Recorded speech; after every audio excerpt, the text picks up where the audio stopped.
mình ấy chi vật và to bị trôi nắm lối vậy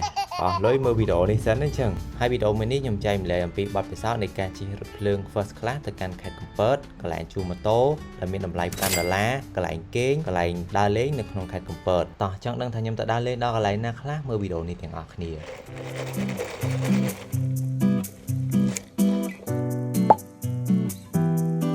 ជំរាបសួរបងប្អូនទាំងអស់គ្នាខ្ញុំរតនៈនេះគឺជាវីដេអូនៃការធ្វើដំណើររបស់ខ្ញុំទៅកាន់ខេត្តកំពតដោយការជិះរថភ្លើង First Class ដែលជាទូររថភ្លើងដែលនាំចូលមកពីប្រទេសជប៉ុនដែលមានលក្ខណៈទំនើបដែលមានបំពាក់ជាមួយនឹងម៉ាស៊ីនត្រជាក់កៅអីដ៏ធំទូលាយងាយស្រួលក្នុងការសម្រាកជាពិសេសនៅលើទូនោះក៏មានលក់ជីកាហ្វេរបស់ញ៉ាំផ្សេងៗផងដែរហើយបើចង់សាកជិះ First Class ចង់សាកល្បងជាមួយនឹងបទពិសោធន៍ថ្មីៗគួរតែកក់សំបុត្រឲ្យបានមុនពួកកៅអីនៅក្នុងទូ First Class នេះគឺមានកំណត់ក្តៅតែបេតងមីទឹកនិងភេសជ្ជៈផ្សេងៗសូមអរគុណ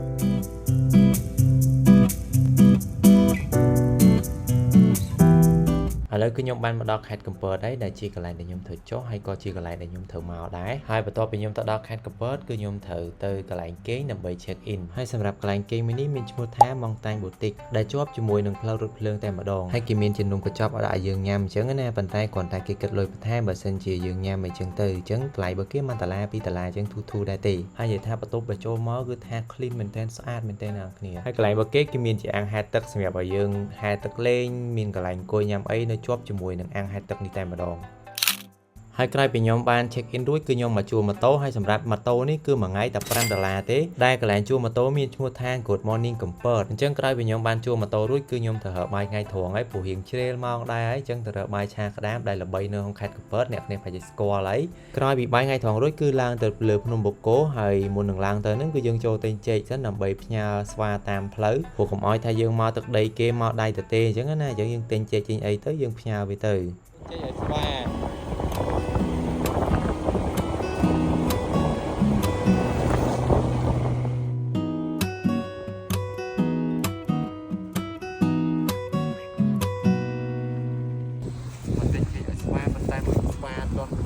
មកដឹងថាវាដែលអស់ឬក៏មិន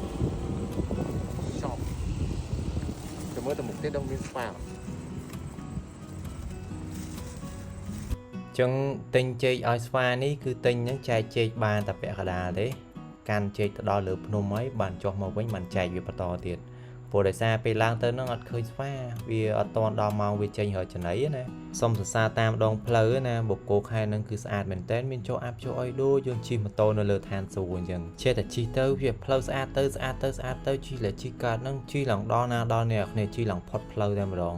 ដល់ពេលផុតផ្លូវហ្នឹងលេងបានឃើញកន្លែងមួយកន្លែង Strawberry ព្រោះដឹងថាខែហ្នឹងខែ Strawberry មានផ្លែក៏មួលម៉ូតូជិះឲ្យផុតផ្លូវតែម្ដងដើម្បីទៅដល់កន្លែង Strawberry ហ្នឹងព្រោះផ្លូវនៃកន្លែងដាំ Strawberry ហ្នឹងគឺជិះដល់ផុតផ្លូវទៅគឺយើងឃើញចការបស់គេហើយចការបស់គេហ្នឹងបើសិនជាយើងចូលគ្រាន់ថតរូបថតអីទេគេគិតម្នាក់1រៀលហើយបើសិនជាយើងទិញ Strawberry អាហ្នឹងគេគិតតាមតម្លៃរបស់គេណាតម្លៃឡើងចុះតាមទីផ្សាររបស់គេដែលគេលក់ហ្នឹងទៅបាទបើចង់មកចកា Strawberry យើងជិះមកអស់ផ្លូវមកនេះឃើញផ្លែគេចកា Strawberry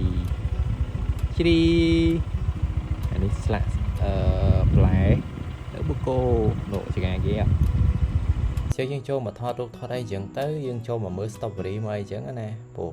យើងមកនេះគឺបែបមកដើរលេងបែប low budget ទេអញ្ចឹងយើងអត់មានលុយទិញ Strawberry ទេគឺយើងចុះទៅខាងក្រោមវិញទៅជីទូកមើលថ្ងៃលិចបាទឲ្យស្វាស៊ីឥឡូវសោះជែកស្វាកាច់ពេកហ៊ានបោះវាស៊ីពេកមកឥឡូវខ្ញុំចូលមកដល់ខាងក្រៅវិញហើយគេថាខេត្តកំពតអត់មានឆ្នេរទេហើយខ្ញុំឆ្ងល់នេះអីគេឆ្នេរតែបង្កើតថ្មីអ្នកទាំងអស់គ្នាហើយឆ្នេរខ្ញុំឃើញពេលល្ងាចឃើញមានបងប្អូនយើងទៅអង្គុយញ៉ាំអីទៅអង្គុយបែបឈីអី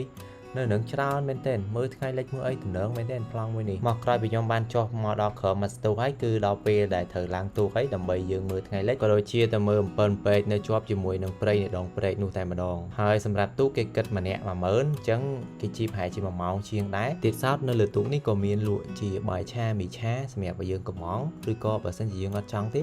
យើងអាចទិញមកពីក្រៅយកមកញ៉ាំនៅលើទូកនេះក៏បានដូចគ្នាដែរអញ្ចឹងវីដេអូរបស់ខ្ញុំក៏អស់តែប៉ុណ្្នឹងដែរសម្រាប់ការចំណាយពេល2ថ្ងៃមួយយប់នៅក្នុងខេត្តកំពតដោយការជិះរថភ្លើងពីភ្នំពេញទៅហើយខ្ញុំបានទៅកន្លែងជាច្រើនក្នុងខេត្តកំពតអញ្ចឹងពីខ្ញុំរតនៈយើងជួបគ្នានៅវីដេអូក្រោយៗទៀតហើយអាចខមមិនបានអត់ថាចង់ឲ្យ admin ទៅខេត្តណាបន្ទាប់